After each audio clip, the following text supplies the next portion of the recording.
Tertúlia. Meu boa tarde aí para todos e todas. Hoje é dia 10 de dezembro de 2011, sábado. O verbete é o de número 2141. Tem 6 páginas, 51 elogias e 18 máximos. Eu chamo a atenção que na divisão do detalhismo tem 11 máximos. O tema é encicloteca. A especialidade é a cosmocogniciologia.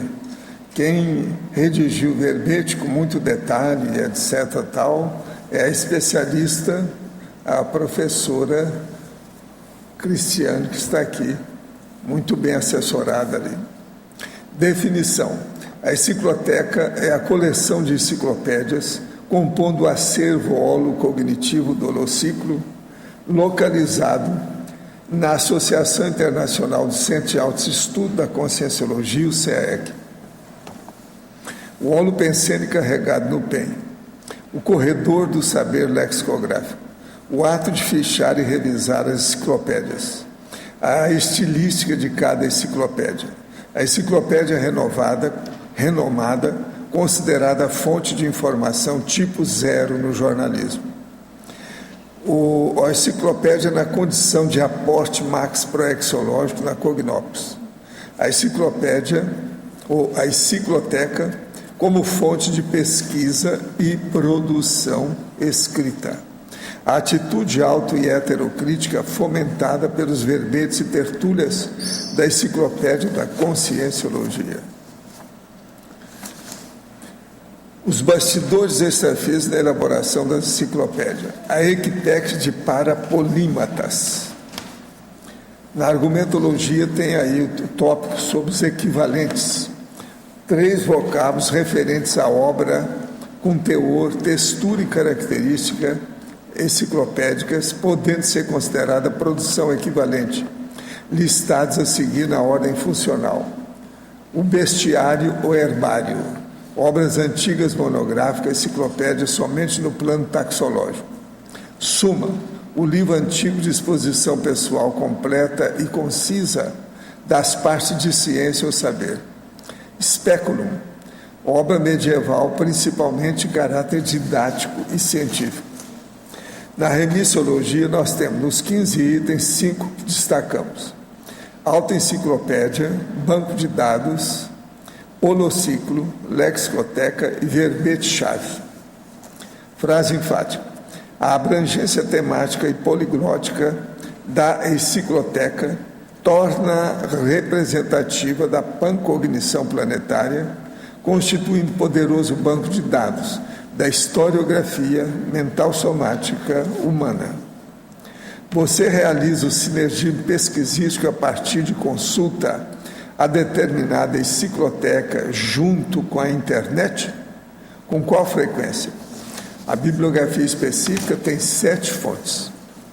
Agora, mega-análise. Eu separei aqui 18 itens da mega-análise. Encicloteca, cosmocogniciologia, mega-tesauroteca, erudicioteca, mega-culturoteca, mega-elucidários, macro-saber, enciclopensenidade, holociclo, mental-somatologia, pancognição, enciclopediofilia, holotecologia, polimaticologia, enciclopediologia, pedagogoteca, holoserver e conscienciopediologia. Agora, nós temos aqui os questionamentos. Tem um amigo que sofre de gagueira e tem inúmeras dificuldades pessoais e profissionais por conta desse trafar. Procurei sobre o tema na enciclopédia e não encontrei nada escrito a respeito. Gostaria de saber se há alguma técnica ou tratamento conscienciológico poderia ser aplicado no caso em questão. A imobilidade física virgem seria recomendada? Sempre ajuda, né? Agora, é bom ele procurar um processo assim, tipo neurologista, se a pessoa nunca pesquisou, é bom ver um neurologista, um psicólogo, para saber também outras áreas da vida da pessoa, como é que ela age. Porque com o passar do tempo, a pessoa pode superar o processo, pelo menos melhorar bastante, se não extinguir, se não eliminar. Outro aqui. Sou homossexual, mas não pratico há anos a relação sexual com outro homem, mas mantenho diariamente ou ao menos 3 vezes por semana a masturbação com o uso da imaginação sexual, fantasias criadas no meu psiquismo. Gostaria de saber até que ponto isso é bom ou ruim na minha evolução espiritual. Como deveria me posicionar quanto a isso? Sinto que minhas fantasias me prejudicam atraindo entidades que se ligam ao meu psiquismo. Será real fantasia do ego? Solicito a ajuda do professor, que me ajudou muito quando iniciei minha espiritualidade com seus livros e vídeos.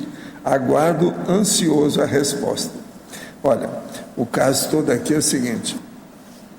Primeira coisa, do jeito que você está falando aí, as suas fantasias sexuais, elas estão atraindo consciência. Isso é assédio. Bem evidente. Fantasia sexual é uma das coisas que mais atrai assediadores. Ainda mais com a pessoa que é carente sexual.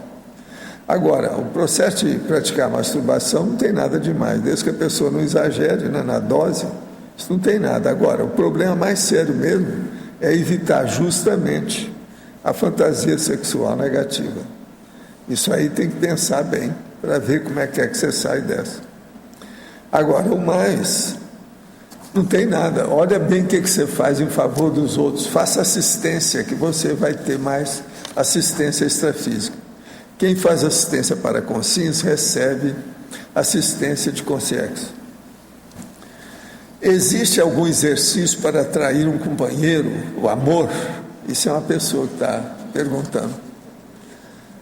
Você quer falar alguma coisa sobre isso, talvez? Existe algum exercício para atrair um companheiro, o amor? Essa está a perigo. Bom, na conscienciologia a gente tem o conceito da dupla evolutiva, né, que não é meramente um namorado, um marido, ou uma esposa ou uma namorada, né? São duas pessoas que vão se unir com vistas a se ajudar na evolução mútua, né, para fazer assistência às outras pessoas. Então, o casal se une pensando justamente na interassistencialidade. Então, se você deseja, né, conseguir alguém, né, arrumar uma pessoa, um companheiro, uma companheira para formar a dupla evolutiva, a gente tem que começar, em primeiro lugar, pela gente mesmo.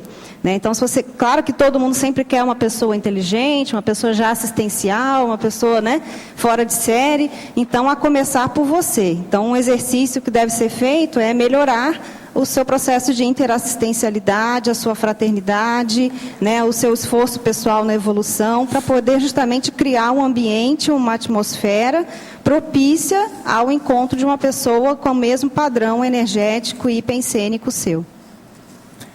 Desde criança adoro animais, só que de uma forma irracional. Quando sei que tem algum animalzinho doente, entro em sofrimento que não dá para suportar. Dói o peito, dor de cabeça, entra em confusão mental. Tenho até vergonha de dizer, sofro mais que quando um ser humano fica doente. Poderia me ajudar com esta, na racionalidade? O que a gente fala?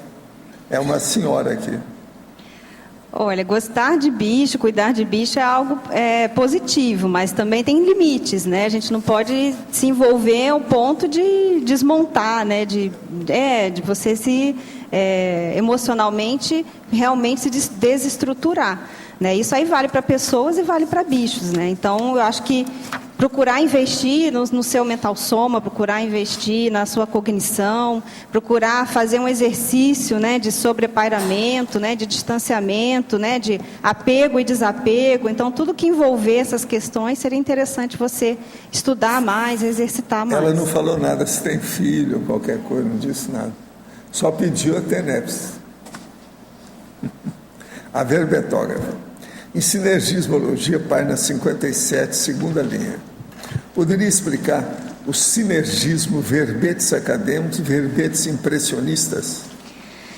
Essa expressão verbetes acadêmicos, verbetes impressionistas, são termos que são utilizados especialmente na Enciclopédia Britânica, porque a Enciclopédia Britânica ela é publicada desde 1768, ela é uma das mais antigas. E eles sempre priorizaram os verbetes acadêmicos. O que quer dizer isso? Né? Que especialistas, eles convidavam especialistas, pessoas cultas, pessoas já com professores, né? Com tradição, com estudo naquela área, para escrever os verbetes da enciclopédia. E para a última versão, de 2000, mais ou menos em 2001, eles começaram a convidar não acadêmicos para escrever verbetes para a britânica, e daí os chamados verbetes impressionistas. Por quê? Porque são verbetes que visam falar, abordar a impressão que, na verdade, a maioria são artistas, que eles estão convidando agora para escrever, que o artista tem sobre determinada cidade. Então, aqui na bibliografia, está sendo citado, aqui no item, deixa eu ver aqui, no item 1, o espírito de Nova York, ao escrever sobre a cidade para a Enciclopédia Britânica, Laurie Anderson destaca a inclusão de deslocamento. Então, essa artista plástica e cantora, ela foi convidada para escrever sobre Nova York para a Enciclopédia Britânica, e ela então foi fazer a pesquisa dela, enfim, foi conversar com as pessoas, ela inclusive foi trabalhar em vários tipos de serviços diferentes em Nova York para poder captar qual que era assim a essência, na verdade o espírito do povo de Nova York. E aí ela escreveu o verbete muito mais nesse sentido de impressão, né? Qual era a impressão que ela tem das pessoas, do estilo de vida do nova-iorquino, como é que eles vivem, como é que eles percebem a cidade deles. Então é um estilo de verbete totalmente diferente, né, que eles estão inovando agora na Britânica, e eles se inspiraram num livro do Henry James, que é uma série de diários de viagens que o Henry James escreveu, com impressão sobre as cidades pelas quais, né, ele estava citando.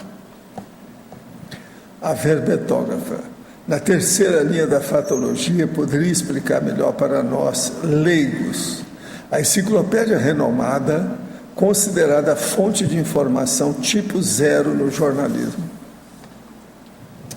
Então, essa informação eu encontrei, também está na bibliografia do verbete, no manual da Folha de São Paulo, manual de redação do jornal Folha de São Paulo, e lá eles estavam justamente fazendo uma proposta de classificação, de categoria, da confiabilidade das fontes de informação para o jornalista, né, para ele poder escrever uma matéria no jornal.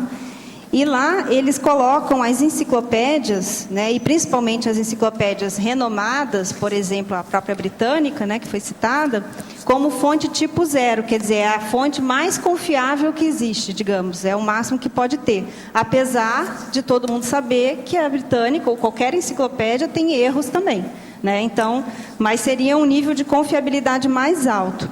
Existe um segundo tipo, que seria a fonte tipo 1, que eles citam que são as pessoas que são confiáveis. Aí, no caso, não são mais livros, mas pessoas, mas que têm um histórico, que têm conhecimento de causa sobre o assunto que está sendo investigado.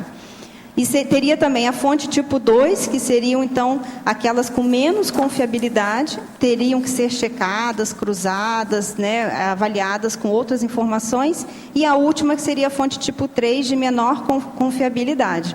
Porque, no caso, uma pessoa que é entrevistada, que tem algum interesse na questão, algum interesse político, econômico, e aí essa informação já não teria tanta confiabilidade. Então, foi inserido esse item aí, justamente para mostrar a inter-relação, né, entre as enciclopédias, a escrita, o jornalismo, né, como um item a mais. Como é parafisiologicamente a ressaca energética? Geralmente, a ressaca energética, a pessoa fica zonza, sonolenta, dá alteração de irritação na pessoa e outras coisas mais, depois que houve algum transe ou algum contato com o processo extrafísico. Enfim, a pessoa fica alterada do ponto de vista energético. Como evitar o ataque extrafísico com abordagem mental somática? Palavra-chave, oração? Não, nada disso. É estado vibracional. Usa a sua defesa dominando a energia. Oração, essas coisas, tudo pouco adianta. Interessa você agir diretamente na prática com a própria energia. Poderia fazer o convite a todos para a 6ª prova geral de Conscienciologia a acontecer amanhã no discernimento a partir das 8 horas? Esse é o professor Antônio Pitaguari. E logo em seguida tem um outro pedido. Prova geral de conscienciologia, amanhã, domingo, do discernimento. Chegar com antecedência, a partir das 7h15 o salão estará aberto. As portas estão fechadas às 8 horas para o início da prova. Recomendações: levar caneta azul ou preta. Levar casaco, porque o ar-condicionado vai estar ligado. Quem quiser pode levar água e lanche, por exemplo, barra de cereal, etc. Dormir o suficiente para estar bem disposto. Olha, foi dado tudo aí para a pessoa sair bem. Agora, eu estou aqui com um convite, que é o lançamento dos autores Evaldo Butura e Alice Niemeyer, Moisés Bertoni, Uma Vida para a Ciência. É no dia 17 de dezembro, sábado. Quer dizer, sábado que vem, lá no discernimento, tá certo? Vai ser às 20 horas. Outra coisa, aqui nós temos a 7ª Jornada de Saúde da Consciência. Eles estão com a chamada de trabalhos. É a 7ª jornada e é 6º simpósio de autoconsciência terapia. Vai ser do dia 7 a 9 de setembro do ano que vem. Agora, é preciso começar a falar nisso desde já, que é a chamada de trabalhos. Quem é que vai participar, é bom já entrar em contato com a turma. Uma outra coisa, hoje vai ser lançado o livro da Sandy Gustos, aquela que escreveu um livro a respeito das minhas coisas, da minha vida, etc. Tal. Entende? Ela, com as ideias da conscienciologia, ela trabalha com isso faz 7 anos, então ela vai lançar um livro. Aqui, inclusive, tem ela com o livro. Eu recebi o livro dela já faz algum tempo. Agora que vai ser lançado o livro, ela mandou antes de lançar. É Less Incomplete, quer dizer, menos incompleto. Vocês lembram que ela andou falando disso? E é hoje que vai ser lançado. Se vocês quiserem, se vocês dão conta de chegar até lá, é a 10... já passou então. Não, é 10 da noite. Não, é antemeridiano, é 10 horas da manhã, então já foi. Até as 2 horas da tarde. É no Barton's Bookstore, Bridge Street. Sai dessa. Se vocês quiserem, pode ir lá. Tudo é possível. Hoje é sábado. Tudo é possível. Agora, é interessante o caso dela. É dia de dezembro. Ela mandou, mas agora, ela mandou os negócios ontem, mas parece que o negócio é hoje. Entende? Hoje é que eles estão falando lá do negócio. Essa hora, se foi hoje, essa hora eles estão falando lá do livro das nossas coisas. Então, coincidiu aqui com a nossa abertura. Agora, eu entrego, então, Cris, a fatologia terceira linha, a enciclopédia renomada considera a fonte de informação tipo 0 no jornalismo. Então, essa pergunta foi feita agora aqui e eu respondi que a fonte tipo 0 é a fonte... Desculpa, eu não percebi. Mas não tem problema, a gente repete. A fonte tipo 0 é a fonte de maior confiabilidade para um jornalista se embasar para escrever os seus artigos e matérias. Então, é aquela que possui maior confiabilidade de referência. Então, eles consideram as enciclopédias renomadas, como a britânica, como uma fonte tipo 0. E a fonte tipo 1, normalmente, é uma pessoa que é de confiança também, que tem conhecimento de causa sobre o tema que eles estão escrevendo, né? E tem um histórico naquela área, né? Tem uma bagagem naquela área. Aí, a fonte tipo 2 seria com menor confiabilidade, digamos assim, teria que ser cruzada com outros dados, e a fonte tipo 3 seria menos confiável quando você consegue o jornalista consegue uma informação de uma pessoa que tem algum interesse na divulgação daquela informação. E aí, provavelmente, ou não vai se publicar, ou vai se tomar como ponto de partida só para pesquisa aquela informação, ou sai nas colunas dos bastidores sociais, né? Então é aquela informação que não tem muita confiabilidade. Mas a tipo 0, que seriam então as enciclopédias renomadas. E depois na página 57, Principiologia, o princípio lexicográfico de ordem alfa-sistemática. Então, aí eu coloquei o alfabético, sistemático e o alfa-sistemático. Na verdade, o alfa-sistemático é o alfabético, seria a mesma coisa que o alfabético. A única diferença é que ele tem a condição da estruturação do assunto, né? Porque o sistemático seria a organização pelos temas, pelos assuntos. O alfabético em ordem, né, do alfabeto. E o alfa-sistemático é quando você faz a enciclopédia por assuntos, aprofunda as temáticas, as subdivisões, mas você coloca elas na ordem alfabética. Seria praticamente um sinônimo de alfabético. E depois, na própria principiologia, terceira e quarta linha, princípio não acadêmico de inclusão de colaboradores em enciclopédias. Então, esse princípio não acadêmico de inclusão de colaboradores é o que a gente utiliza aqui na enciclopédia da Conscienciologia, né? O que quer dizer com não acadêmico? A gente não olha o título da pessoa, né? A formação acadêmica dela não tem peso aqui para a pessoa ser verbetógrafa, né? O que tem peso é que a pessoa queira escrever um tema, né, dentro do paradigma consciencial, inserido com coerência dentro da enciclopédia da Conscienciologia, né? E então insira aquele tema dentro do contexto conscienciológico. A condição da formação acadêmica não pesa. A gente observa também, além da enciclopédia da Conscienciologia, a própria Wikipedia, né, que é a enciclopédia online. Eles também não olham o título de ninguém, qualquer pessoa pode escrever verbete para a enciclopédia online.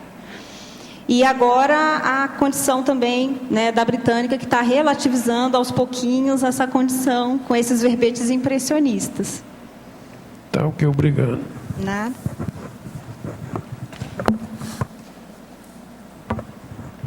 Cristiane, Rosa, eu queria que você falasse um pouco sobre a quarta linha da fatologia, na página 56, a encicloteca na condição de aporte maxiproexológico da Cognópolis. Então, essa condição do aporte, eu acho que é uma condição séria que nós, intermissivistas, temos que ponderar, que é o fato da gente ter, nessa vida, um holociclo e uma holoteca disponíveis, né, para as nossas pesquisas e principalmente para a gente poder estudar e escrever as nossas obras, né, nossas obras tarísticas. E aí, mais especificamente, dentro do holociclo, né, a encicloteca, que são, então, esse conjunto das enciclopédias que estão lá disponíveis. Como eu coloquei aqui na frase enfática, eu penso que a enciclopédia, por ela ter essa ambição de ser tudologia, né, de ter uma abrangência muito grande em termos de assuntos, pelo menos as enciclopédias gerais, universais, não as temáticas, elas são a reunião da cognição humana. Então, eu penso que todos nós temos, digamos assim, a faca e o queijo na mão para poder estudar, para poder fechar ou preencher aquelas lacunas de cognição que, por um acaso, né, porventura tenhamos na nossa formação, né, do ponto de vista educacional. Então, a gente tem tudo na mão para conseguir completar nossa cognição e redigir as nossas obras, né? Então, eu acho que é um aporte muito grande, né, que a Cognópolis, que aqui mais especificamente o CAEC, né, propicia para todos nós. Não. Cristiane. Oi. Eu queria ver se você poderia fazer um relacionamento. Sim. Um relacionamento entre o último item da Principiologia, página 57, com a Codigologia. Os dois itens da Codigologia. Então, o último princípio é o princípio do megafoco mental somático. Esse princípio tem em outros verbetes da Enciclopédia da Conscienciologia. Ele aqui está inserido nesse contexto, né, do estudo, da pesquisa, tanto no sentido da elaboração, quanto também do estudo, né, das enciclopédias, na encicloteca propriamente dita. E aqui os dois códigos, o Código Pessoal da Cosmoética, motivando o voluntário, a inclusão pessoal em obra enciclopédica. Aqui eu estou me referindo exatamente à Enciclopédia da Conscienciologia, né? Porque eu penso que, né, se estamos aqui reunidos numa comunidade que até certo ponto a gente pode chamar a comunidade enciclopédica, porque tudo gira em torno aqui desse trabalho mental somático, né? É o momento da gente atualizar as informações, de enriquecer a nossa cognição com as verpons.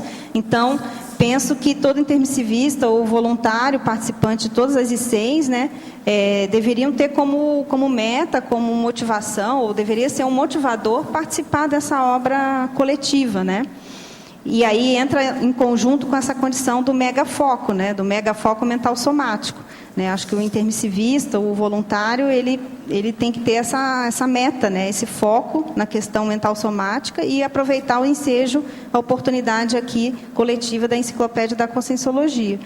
E o Código Grupal de Cosmoética regendo o uso do patrimônio intelectual coletivo. Então, aqui é referente ao que a Rosa estava perguntando, né? Então, o próprio fato de já se constituir uma encicloteca, uma lexicoteca, uma hemeroteca e toda a holoteca, enfim, todas essas tecas que a gente tem aqui, isso já é, digamos, um código grupal de cosmoética, quer dizer, é um valor para esse grupo ter esses coletivos mentais somáticos aqui, digamos assim, né? E aí, num segundo momento, não só tê-los aqui, mas também aproveitar, né? Fazer uso deles, procurando aproveitar esse patrimônio intelectual que nós temos aqui.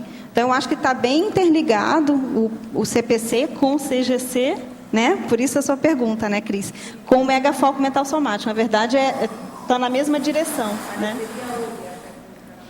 Sim, claro, com certeza. Anne, é uma sugestão. Eu dei uma indicação ao professor Valdo, um livro que se chama Miroir du Monde, Espelhos do Mundo, História da Enciclopédia. Ele vai além, ele pega as enciclopédias chinesas e árabes, que era uma coisa que a gente praticamente não tinha acesso. Ele fez uma pesquisa nessa direção. Então, ele expandiu demais o conceito da enciclopédia, pegou também personalidades assim, que eu não tinha visto em referência em lugar nenhum. Então, em termos de sinonímia de enciclopédia que ele traz, e em termos de povos que ele pegou, a história está muito rico.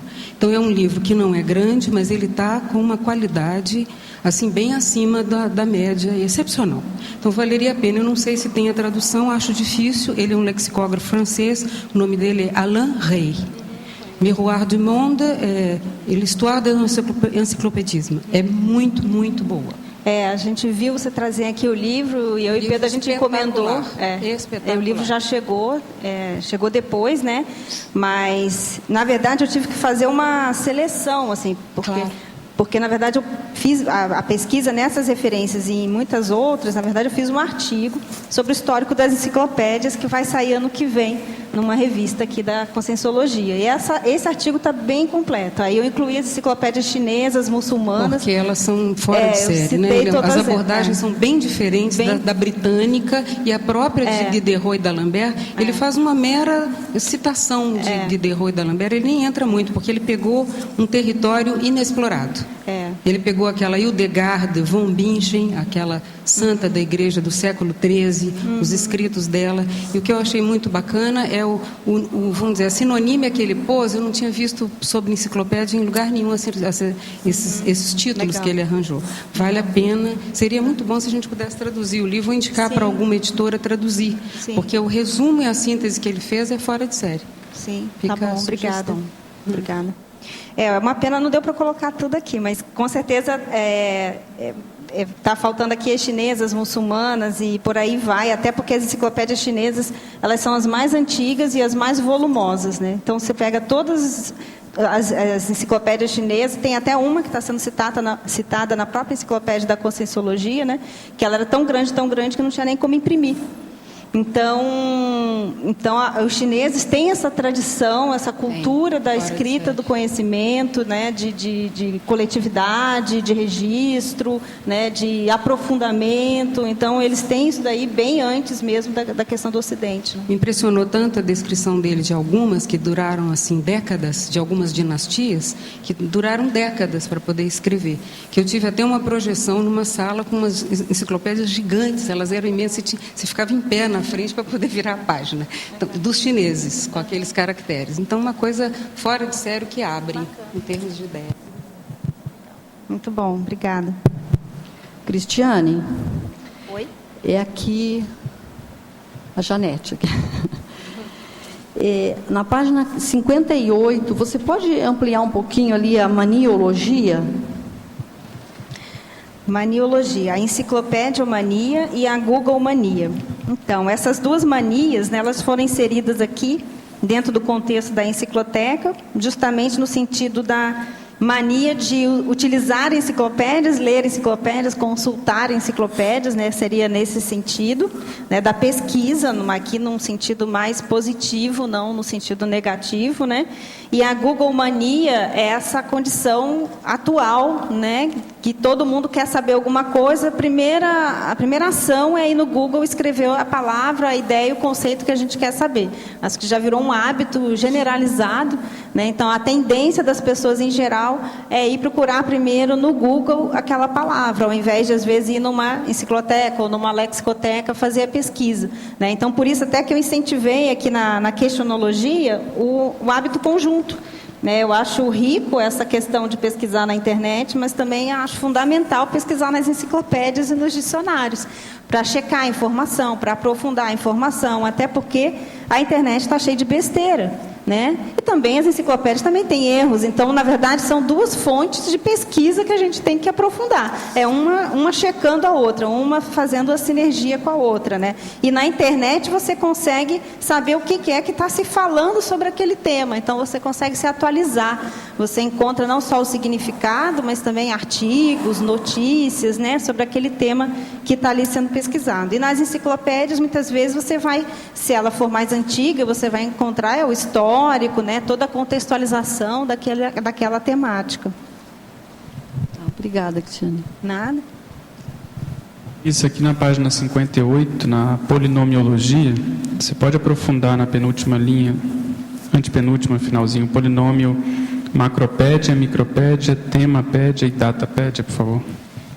Então, essa classificação, polinômio, enciclopédia, macropédia, micropédia, temapédia e datapédia, é uma classificação que nem todas as enciclopédias utilizam, né? Algumas enciclopédias utilizam. No caso aqui das brasileiras, né, é a Barça que utiliza essa classificação. Na verdade, a nova enciclopédia Barça, porque a Barça foi lançada primeiro em 64, e aí ela teve algumas atualizações. Em 97 ela sofreu uma grande reformulação, e aí os editores propuseram essa organização em 4 pédias, digamos assim. A macropédia seria os verbetes propriamente ditos, os textos longos, né, chamado de textos longos. A micropédia seria, no caso, um índice alfabético dos temas, né, dos verbetes da enciclopédia. No caso, tem um parágrafo apenas, dando o significado da palavra e remetendo, então, as páginas aos volumes, né? Então, seria um índice alfabético mais incrementado com esse resuminho. A temapédia, eles fizeram ensaios, artigos com as grandes temáticas das enciclopédias, então educação, política, sociedade, saúde, as grandes temáticas sociais, digamos assim, né, humanas, e fizeram artigos, ensaios, e nesses artigos tem quadros, tem tabelas que colocam, então, verbetes que são afins àquele tema que está sendo estudado, e coloca o volume, às vezes a página onde você encontra aqueles verbetes. Então, por exemplo, o tema da educação. Aí você tem um quadro lá que coloca escola, livro, enciclopédia, né, civilização, enfim, coloca vários verbetes que existem já dentro da Barça, no caso, né, dela, e aí os volumes onde você encontra. E a datapédia seria justamente a obra que trata dos dados estatísticos ou perecíveis. Então, todas as informações que caducam, né, com frequência, elas estão na datapédia. Então, demografia, nome de governantes, todos os dados, tudo de número, né, tudo que envolve número, em termos de população, enfim, e organização social, política dos países, se encontra na datapédia. E essa datapédia também, às vezes, vem acompanhada de um atlas ou de um processo cartográfico. Eu trouxe aqui alguns volumes, eu não sei se muitas pessoas conhecem, mas algumas pessoas não conhecem. Então, depois, se alguém quiser ver, quiser dar uma olhadinha, eu trouxe um volume de cada, um da macropédia, um da micropédia um da Datapédia, um da Temapédia. Então, tem um de cada aqui, da Barça, no caso, né? E tem também o livro do ano, que apesar de não estar escrito aqui, tem muitas enciclopédias que trabalham mais nesse estilo, que é a condição do livro do ano. Então, se publica lá no ano tal uma enciclopédia, e a partir daquela data eles começam a cada ano publicar, então, esse livro do ano. Também tem aqui um volume, que é justamente uma atualização. Então, tudo que aconteceu no ano. Então, é bem interessante que você tem lá, mês a mês, eles organizam esse livro do ano, assim, mês a mês, os fatos que aconteceram, organizam por grandes temas também, né? Então, na área também da política, da saúde, da educação, o que aconteceu, tem artigos comentando, né, os dados principais. Então, o livro do ano, ele é uma grande técnica, um grande meio de você saber tudo o que aconteceu naquele ano, se atualizar, tomar um banho de loja, assim, né, numa síntese do que aconteceu naquele ano. Eu trouxe aqui no caso do livro do ano 2001, referente ao ano 2000. Né? Então, tem esses exemplares aqui. Esse caso que eu estou citando é a Enciclopédia Barça, a nova Enciclopédia Barça. Existe também a na Enciclopédia Britânica, eles fizeram a 15ª edição, em 3 pédias, Macropédia, Micropédia e Propaédia. Esse Propaédia é um neologismo que eles estão propondo, que é como se fosse um índice, um grande índice. É parecido aqui com a Micropédia, a nossa Micropédia aqui no caso da Barça, né? Só que os leitores não gostaram desse formato, teve uma série de críticas, eles reformularam e aí tiraram a Propaédia. Mas existem outras édias, digamos, pédias e édias, né? Existe Geopédia também, é mais uma obra que tem lá no Holociclo, é só a parte geográfica, né? Então, seria aquele conhecimento específico de uma área, né? Reorganizado de uma forma diferenciada. Cris, letra B, Marcelo, qual que você vê, que mudanças que você percebeu na autopensenidade a partir da consulta à enciclopédia? Ou que mudanças que você percebe na autopensenidade da Consim a partir de uma consulta, do uso da encicloteca? Olha, vou falar do meu caso, né? Na hora que eu começo a consultar a enciclopédia, até para fazer esse verbete, para fazer o artigo sobre as enciclopédias, né? Primeiro é como se eu estivesse recuperando informação. Recuperação de dados, né? Então, história, você vai entendendo o sentido dos fatos, né? Até chegar nos dias de hoje, digamos assim, né? Então, toda a história daquela palavra, daquele conceito, né? No caso aqui, a enciclopédia em si. Então, quando eu fui fazer esse estudo da enciclopédia, algo que me chamou muita atenção é essa questão das obras pré-enciclopédicas, que ainda não tem o título de enciclopédia, mas já tem uma estrutura, né, como eu estou citando aqui nas equivalentes. Outro fato também é que existem obras que não são uma enciclopédia propriamente ditas, mas elas trabalham com sistematização de conhecimento. E elas também são consideradas enciclopédicas, mas não uma enciclopédia em si, mas enciclopédicas. Então, por exemplo, você pegar aqui no parágrafo que eu estou citando, na página 59, tem um parágrafo da classificação. E aí eu estou citando o Francis Bacon e o Leibniz. Mas existem muitos outros que fizeram sistematizações e grandes classificações do conhecimento humano. E essas sistematizações foram publicadas em livros, muitas vezes não intitulados de enciclopédia, mas que são consideradas, e aí tem lá na enumerologia, uma enciclopédia filosófica. Então, tem um caráter filosófico, não tem um caráter de enciclopédia em si, mas de uma proposta filosófica. Então, na medida que eu fui lendo, que eu fui estudando, você vai criando, né, ramos de ideias, associações de ideias. Você vai vendo que a questão ela é mais complexa. Ela tem aqueles que fazem os projetos, tem aqueles que executam o projeto, tem aqueles que propõem a classificação do conhecimento, tem os que vão lá e, não, na prática isso não funciona, muda tudo. Então, você vê que tem na história, né, tem todo esse processo. E uma outra questão é a questão do sentido das palavras mesmo, né? Então, você vai ampliando a tua cognição a respeito do negócio da autopensenidade, né? Você está falando da autopensenidade. a tua autopensanidade vai ampliando a respeito daquela palavra. Então, como que uma palavra, ela se ramifica, ela se associa com tantos contextos históricos, sociais, políticos e cognitivos, né? Ela toma uma dimensão muito grande. Então, isso vai ampliando a tua autopensanidade. Ao ler o verbete aqui, a ideia que eu tive foi que o uso, né, a consulta frequente à encicloteca seria um caminho que mais geraria recuperação de cons. Você acha que é por aí mesmo? Eu penso que é por aí sim, porque é como se você estivesse dando literalmente um download da tua holobiografia. De qualquer assunto que você vai pesquisar, se você consultar a enciclopédia, você vai, na verdade, recuperando a informação de séculos que você percorreu. Então, é como se aquelas informações fossem preenchendo, né, espaços cognitivos, assim, impressões, às vezes, que você tem, jeito de ser, né? Às vezes você tem as tuas faculdades mentais, as tuas tendências, às vezes você tem um esclarecimento lendo as enciclopédias. Poxa, mas eu tenho afinidade com essas pessoas. Eu tenho afinidade com aquele grupo. Não, eu não tenho afinidade com isso aqui. Então, o fato da gente consultar as enciclotecas e a encicloteca e as enciclopédias, né, ela permite essa ampliação, essa recuperação, sim. Professor, tanto os blocos continentais buscam a coesão a unhas e dentes de seus países, tal como a zona do euro atualmente.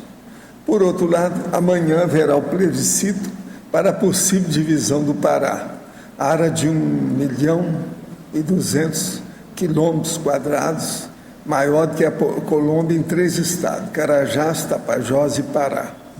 Qual a sua visão sobre essa possível divisão do nosso tão vasto Brasil? Valerá a pena ou servirá para outras maracutaias políticas? Eu não sei se já está na hora de fazer essa divisão, não. A maioria disso é maracutaia mesmo. O povo quer ganhar dinheiro e arranjar mais funcionário público. Então, isso pode ajudar o povo, a questão do desemprego, mas as maracutaias vão aumentar mais. E outra coisa, a exploração de uma área de ver, né? Eu não sei, eu não posso dar palpite nisso, opinião, porque eu não tenho os dados da área, como é que está a situação lá hoje, como é que é. E o problema também é indígena nessa situação. E outra coisa, o problema também é do exterior, internacional, os interesses que tem lá. É muita gente lá, judeus e americanos no meio. Professor. Isso aí precisa ser examinado, como é que é. Vocês não estão dando conta, às vezes é bom repartir para brigar com esse povo, para tomar conta do negócio, porque senão há uma invasão desse assunto aí muito séria. Professor, estava lendo alguma coisa de manhã a respeito da divisão do Pará. Parece que 64% nas pesquisas estão contra. Eu vi pelo iPad. Essa questão que o senhor citou aí de passar nas reservas indígenas, parece que algumas linhas divisórias vão passar. Isso que geraria problema nesse sentido. E também a questão de Carajás lá, que está com 1.600.000. Eu acho que esse negócio de indígena está mal contado no Brasil. Isso precisa de ser estudado mais. Tem muitos interesses atrás disso. E Carajás está sendo vista como a China brasileira, porque a Vale fatura bilhões e o povo inteiro na miséria. A cidade, 80% em condição subhumana. Pois é. Ouvi algumas vezes o senhor falando sobre o autismo e que geralmente foram consciências suicidas na vida anterior. Pode falar mais sobre as evidências que levaram a essa interpretação? Tem algum exemplo que possa me ajudar a entender melhor essa disfunção social? O problema todo é o seguinte: as pessoas que entram no autismo, elas se fecham em si e dá alteração que depois a paragenética atua na genética e ela fica mais fechada em si mesma. A tendência do suicida é justamente se fechar em si. Então, há uma predisposição disso aí que pode levar a uma alteração da cabeça. Essas coisas têm sua razão de ser, há uma razão lógica. Isso tudo precisa ser estudado ainda. Esse processo de autismo tem que ser visto com calma. Agora, há muito tempo que eu já falava nessa história. Você sabe que eu falei algumas coisas antes do povo acertar pelas minhas projeções, e deram certo. Uma das coisas que eu falei sobre o timo. Quando eu falei, quase me bateram. E foi quando eu estava estudando medicina. Eu disse, não, o timo continua, em certos casos, com a pessoa adulta.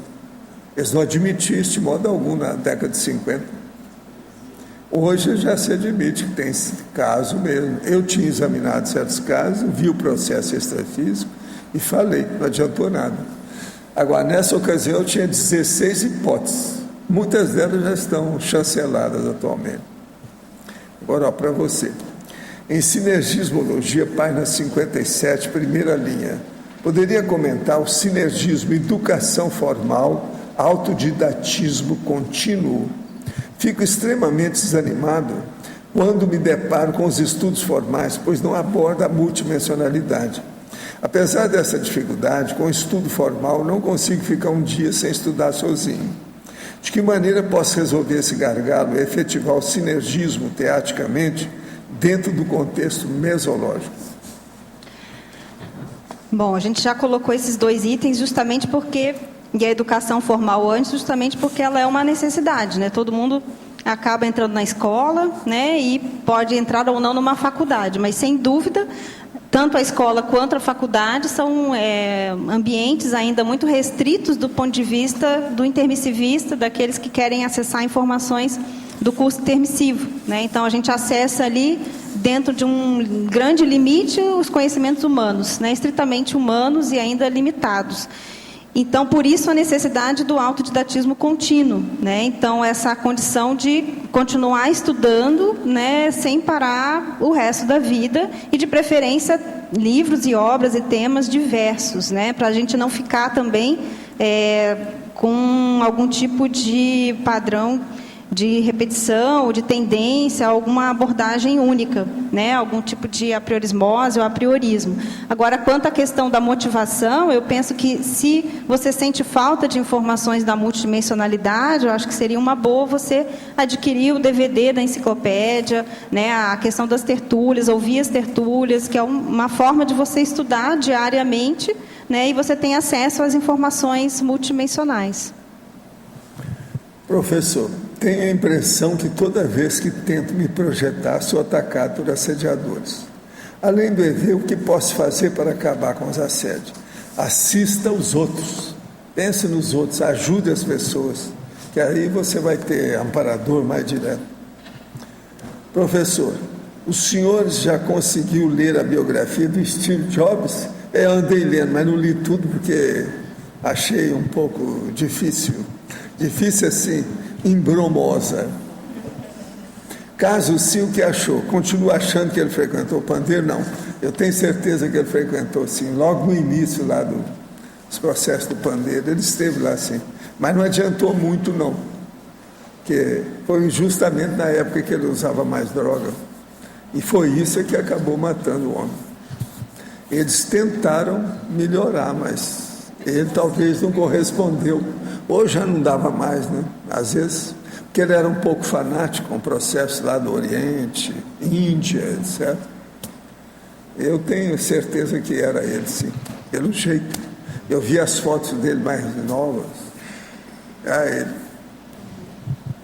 Eu queria só retornar ali na questão do Pasculin, do Marcelo, em relação às informações que a gente vai pesquisando. Por exemplo, e um dos dados que eu pude compreender melhor, que o professor Valdo aqui nas tertúlias sempre comenta da importância do século XVII na função dos cursos intermissivos, na mudança aqui do conhecimento, né, da ciência, na questão mesmo do progresso aqui humano e científico. E se você for olhar historicamente, o século XVII tem uma série de obras que foram publicadas, todas com títulos falando sobre curiosidade, sobre novidade, sobre avanço, e é considerado o século da curiosidade. Né? Eu fui pesquisar, então é justamente o ano onde tem uma série de invenções, descobertas científicas, né? Tem obras aí do próprio Galileu e por aí vai.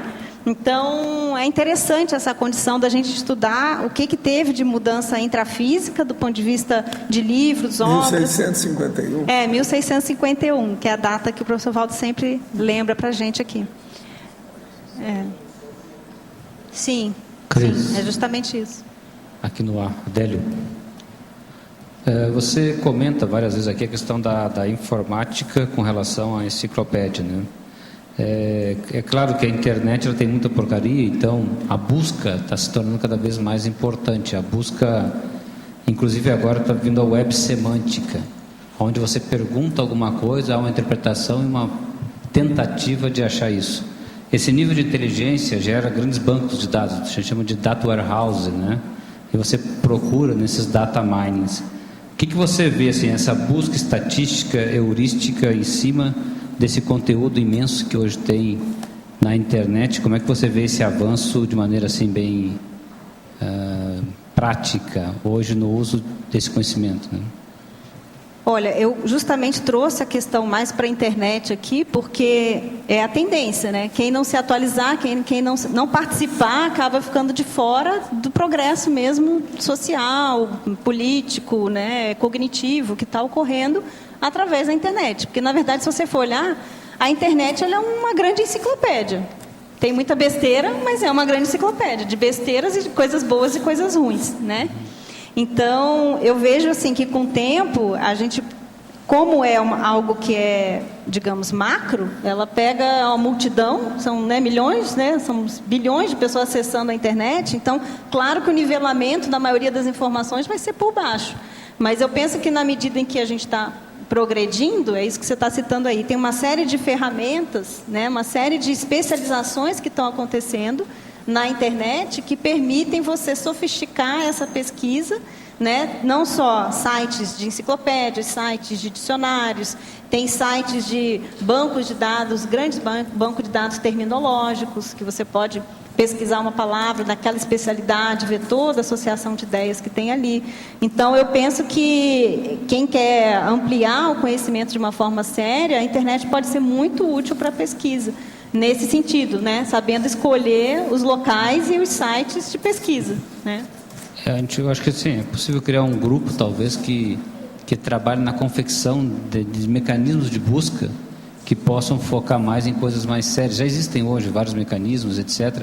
Mas a gente poderia fazer um filtro, uma seleção, uma análise disso, E até mesmo a própria enciclopédia da Conscienciologia, talvez, em algum momento, disponibilizá-la online, direto também, Teria que ver essa possibilidade, essa intenção ou não disso, Acho uma boa ideia essa disponibilização online. Claro, tem que estudar o jeito de fazer, a forma de fazer, Mas também acho legal, vocês trabalham mais direto aí com a infocomunicologia, se trouxesse uma lista de sugestões, às vezes, de locais de pesquisa, para as pessoas poderem, de um modo geral, acessar, aprofundar as pesquisas delas na internet. Uma sugestão que vocês às vezes têm mais contato, mais acesso e, claro, quem tiver também, quem conhecer, trazer essas informações. Eu lembro que acho que foi na primeira revista da Scripto, trouxe uma lista de sites de informações, se eu não estou enganada, Kátia?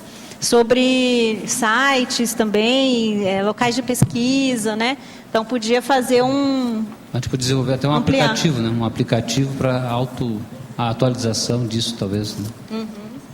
Um aplicativo que atualizasse constantemente um banco de dados centralizado essas questões. Aí seria bom demais. Cris, aqui em cima. Oi. Eu queria meter o meu bedelho aí nisso que o Adélio falou. Fazer uma distinção entre o neoconhecimento, aquele que ainda está fervilhando, que muitas vezes ainda está em construção, e o conhecimento já consolidado. E esse conhecimento que já é organizado, que já é aceito pela ciência, pela comunidade científica. Então, muitas vezes, dentro daquilo que é o que se chama saber coletivo, já compartilhado, nós estamos falando da enciclopédia e do conhecimento já estabelecido. Agora, em alguns casos, nos interessa o neoconhecimento, aquele conhecimento que ainda está surgindo. E essa é a dificuldade. Se você só vai atrás de conhecimento, se você só usa busca, esperando encontrar uma coisa já organizada e já classificada, às vezes você perde a crista da onda, aquilo que está acabando de surgir agora, uma emergência, social, coletiva, às vezes por algum idioma específico, às vezes por um subgrupo específico. Então, eu penso assim, de uma visão integral sobre busca e sobre infocomunicologia, tem que deixar um pouco aberto os dois modelos. Vale a pena você estruturar, ter indexação de conhecimento já consolidado, E vale a pena também você ter buscas, soluções para você identificar tendências e novos tipos de assuntos emergentes, né? É isso. Ok, obrigada aí pela contribuição. Eu queria só acrescentar também nesse sentido do sinergismo da internet com pesquisa, né? Eu fiz recente agora uma pesquisa sobre lexicometria para o professor Valdo, que ele tinha pedido. Aí eu fui nos dicionários, pesquisei nos dicionários. E daí fui para a internet. Aí pesquisei na internet. Aí achei uma série de artigos, informações, imprimi o que eu achei interessante para passar para ele. E lá pelas tantas achei um site que estava citando um dicionário. Aí eu cliquei, abri e eu olhei e falei, mas esse dicionário eu tenho aqui na Lexicoteca e eu não havia consultado esse dicionário. Então, a internet, na verdade, me serviu para lembrar que olha, né, tá aqui, você tem o dicionário, tem informação dentro do dicionário. E eu não tinha consultado na pesquisa na Lexicoteca. Aí eu fui até a Lexicoteca, achei o dicionário e xeroquei a parte que era sobre lexicometria. Então, o sinergismo, eu acho que é bem essa ideia, né? Um ajudando o outro no trabalho da pesquisa, até para dizer o que tem no outro, né? O que tem nos dicionários, o que tem nas enciclopédias dentro da internet. Né? Então, só para dar um exemplo aí desse sinergismo. Dá para ele. Vale, então, Cris, para deixar claro, aí, um apelo para os infocomunicólogos que estiverem interessados em aprofundar essa questão, esse estudo, que entre em contato com a gente aí, na equipe de infocomunicologia, para poder aprofundar esse estudo, aí, esse trabalho, talvez desenvolver esse aplicativo também. Tá? Ok. Vamos em frente. Os informatas, então, que têm a habilidade aí, né, de lidar com as ferramentas à distância, né, tem menos dificuldade com essa questão da comunicação, e às vezes de cidades diferentes, que né? Pode ser mais um projetinho que a gente toque daí para juntar esse conteúdo todo aí. Ok.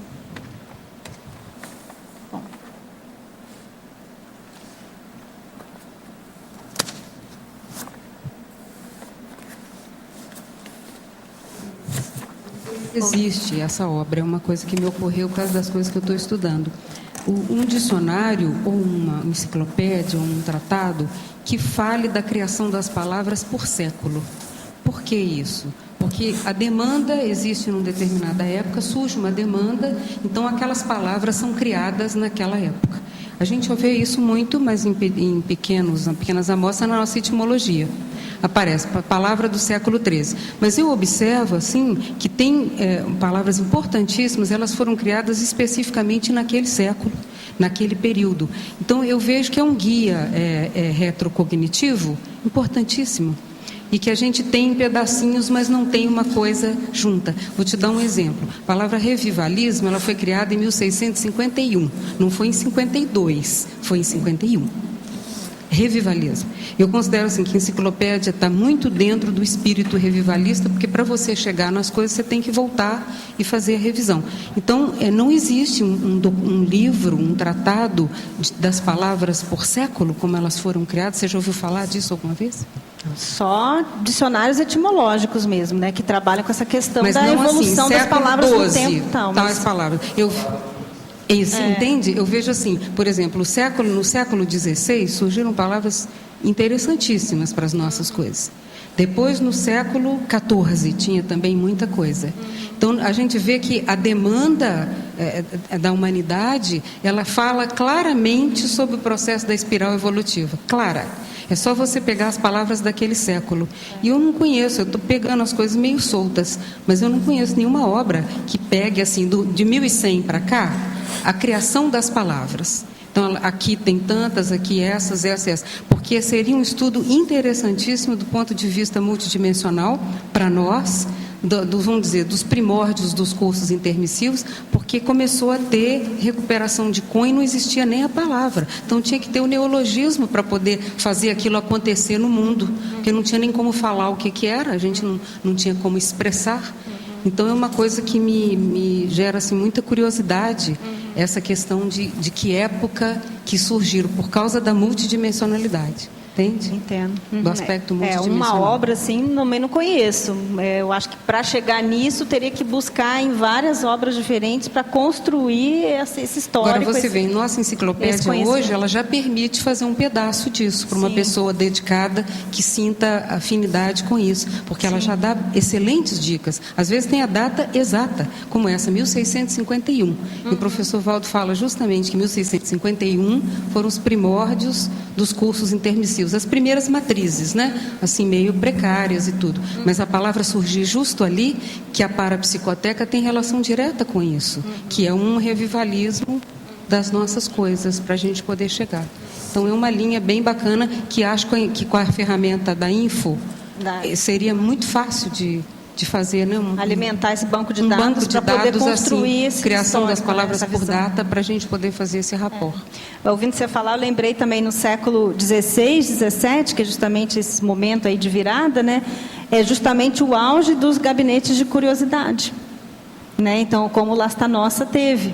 E, na verdade, os gabinetes de curiosidades eram justamente os locais onde eles guardavam objetos, peças, animais, insetos, né, mapas, todo tipo de artefato do saber diferente. Na verdade, começavam a estudar aquilo ali, porque era curioso, né? A gente volta à questão do século XVII.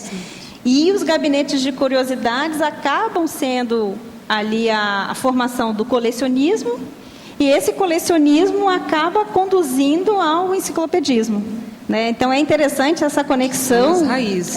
Exatamente. Daí que surge Livro das Maravilhas. Imago Mundi. Começa a surgir as ideias de juntar as coisas. Estava tudo solto, e aí era um mosaico, e aí estão começando a... Porque a enciclopédia é um mosaico, né? Ela é uma coisa, um mundo assim, multicor. E aí é que surgiu a ideia de centralizar isso numa única fonte de conhecimento que pretendia ser a enciclopédia. Então, acho que tem muitas abordagens aí para serem feitas que ainda não foram aproveitadas nesse sentido. Sim. Como? O uso da palavra. Ah, sim. O uso da palavra, por exemplo, os círculos, aqueles círculos de literatos, de pesquisa, a formação dos círculos. Exatamente nesse mesmo período. Que é o processo do holociclo. Então, tem os ciclos disso, o ciclo de Vênus, o ciclo de não sei de onde. Você tem justamente aí na Renascença, no Renascimento, essa formação, que no caso eles chamavam de academias, né? Eles chamavam de academias, que eram círculos de intelectuais e literatos, né? Que se reuniam, é da mesma época, a mesma origem, a palavra tertúlia, para conversar, para falar sobre ideias, sobre obras, para recitar poesias, por exemplo, né? Então, isso foi na Itália, isso foi na Espanha, né? E difundiu na Europa inteira, né? Então, essas academias, esses círculos de intelectuais, essas tertúlias, o colecionismo, o gabinete de curiosidade, na verdade, tudo isso é como se fosse um grande fomento, né? Foi levantando a poeira mesmo, para depois chegar aí na enciclopédia na versão mais moderna, que se tem como marco a enciclopédia, né? A enciclopédia seria assim um modelo do que seria a enciclopédia moderna no sentido de organização, uma popularização de uma coisa que estava restrita. E organização do conhecimento também. E eles chamam também de aprendizagem em círculo. Mas é isso, por causa do círculo completo do saber, né? Que é a própria tradução da palavra enciclopédia, né? Ela quer dizer isso. A isso remonta também os gregos, né? A compreensão de aprendizagem, de educação deles, né? Tem todo um histórico dessa palavra aí que tem relação com a paideia mesmo, né? Que era o entendimento de educação dos gregos, né? Mas esse círculo completo tem relação também com os profissionais liberais, porque, na verdade, eles tinham o ofício deles e eles circulavam dentro daquele trabalho, né, que eles realizavam. Então, tem uma série de ramificações assim, que a palavra permite a gente fazer, no sentido de profissional, de aprendizagem, de educação e por aí vai, né?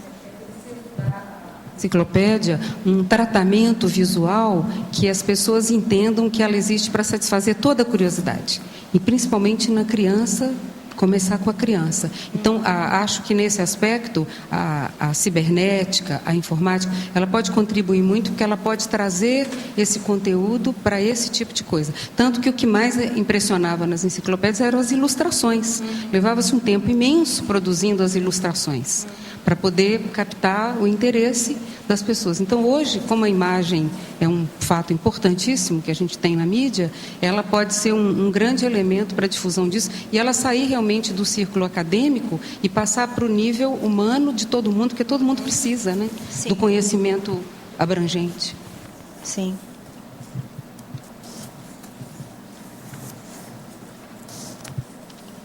Aqui na página 58, antagonismologia, penúltima linha, você pode aprofundar qual foi a sua ideia do antagonismo enciclopédia solucionática e problemática, por favor?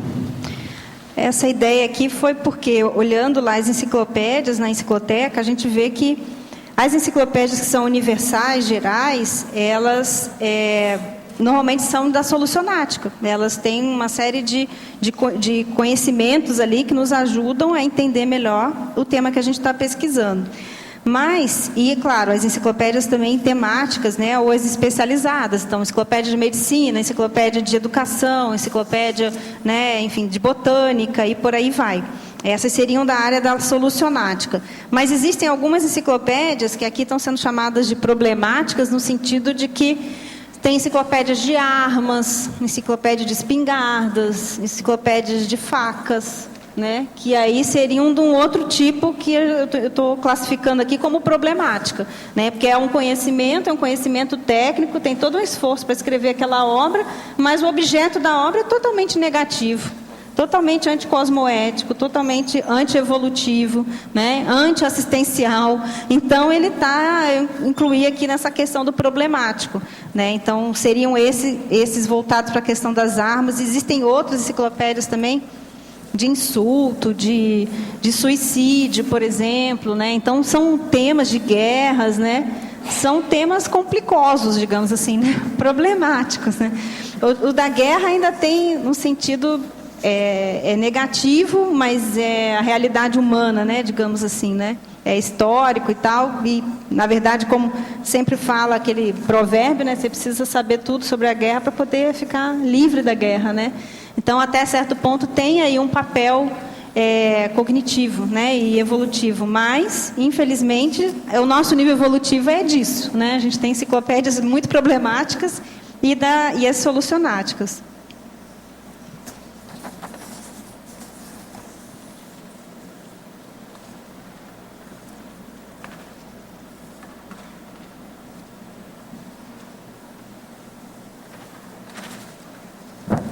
Professor, o senhor poderia dar algum conselho a respeito do uso diário de própolis e da semente sucupira? Não, eu não tenho experiência com isso. Uma vez eu fui usar própolis e tive uma alergia danada. Nunca mais eu coloquei isso na boca.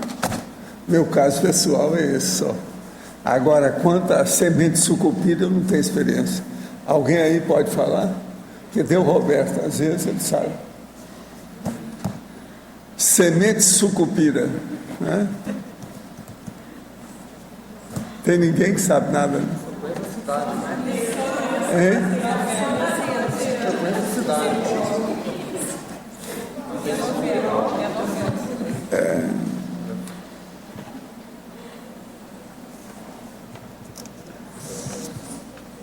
É usada lá em Minas Gerais, misturada em algum fortificante, para fortalecer o sistema imunológico, principalmente para a criança. Eu não tenho experiência disso.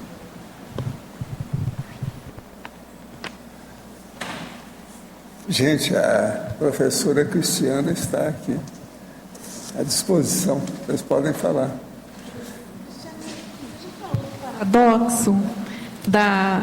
Do paradoxo de um livro de referência. Então, esse paradoxo, né, até eu coloquei no verbete da Lexicoteca e botei nesse verbete. Tão interessante essa abordagem, assim, que muita gente não percebe, né, não se dá conta. Você podia falar um pouco sobre isso? E, na verdade, é isso que você está colocando. Tem muita gente que não percebe e até, às vezes, procura entender, mas para que tanto dicionário, né? Mas para que tanta enciclopédia, né? É porque a ignorância é grande mesmo, né? A nossa ignorância é grande mesmo, mas o sentido é bem desse paradoxo, né? Que uma obra de referência, que pode ser um dicionário, uma enciclopédia, né? Um glossário, um vadimécum e por aí vai, um tesauro, um tesouro, né? Eles, na verdade, o autor, para fazer essa obra, ele teve que ler muitas obras, né? E se foi bem feita, se tem uma bibliografia, na verdade, ele leu, captou ali os conceitos principais, fez um levantamento de definição de quais os conceitos principais, para conseguir fazer os verbetes desse dicionário, dessa obra de referência. Então, uma obra de referência bem feita, né, com uma bibliografia, ela vale por muitos livros, muitos outros artefatos daquela ciência, daquela especialidade ali, né? Porque por causa desse esforço de coletânea dos conceitos chaves. Então, se você lê, né, um dicionário ali de psicologia, né, às vezes você tem psicologia da educação, por exemplo, né, que já é uma especialidade dentro da área da psicologia. Então, você muitas vezes não tem necessidade de ler né, muitas obras dentro daquela área, em vistas de conseguir captar ali os conceitos principais através do dicionário de psicologia da educação. Então, é nesse sentido, né? O modelo, o formato do verbete, né, da chapa verbetográfica, de certo modo, ela representa essa síntese, né, desse paradoxo, né? A própria chapa verbetográfica, eu acho que contém esse conceito, né? Sim, porque são 70, no caso aqui do nosso verbete, né? São 70 abordagens àquele tema, né? Então, você tem alguns ali que se aprofunda, tem outros que são só indicação. Na verdade, se você parar, né, dá para abrir muito mais todos esses esclarecimentos aqui, né? Todos esses itens, né? Cris, eu tenho uma ideia assim geral dessa diferença de dicionário enciclopédico e da enciclopédia. Você podia detalhar? Eu não sei se alguém já perguntou. Olha, tem uma distinção clássica assim de dicionário e enciclopédia, que é assim, dicionário, ele trata de palavras, e enciclopédia trata de coisas, fatos, lugares, o do mundo. Então, essa é uma distinção clássica. Por quê? Porque todo dicionário, ele tende a ter verbetes mais curtos. A definição, normalmente, é uma seção fundamental. Normalmente, atende essa questão da língua, né, a informações linguísticas, né, e o que a gente quer dizer com isso, né? Classe gramatical, pronúncia, exemplo de uso e por aí vai. Já uma enciclopédia já não tem essa preocupação, já não tem essa preocupação linguística, não tem essa preocupação de estar dando classe gramatical, de estar contextualizando a palavra em si, e tem muito mais a preocupação no construto, no conceito, em ampliar a visão de conjunto sobre aquele termo, aquela expressão. Então, normalmente, os verbetes são mais longos, eles são artigos, na verdade, são ensaios, aos modos que a gente faz aqui, na Enciclopédia da Conscienciologia, né?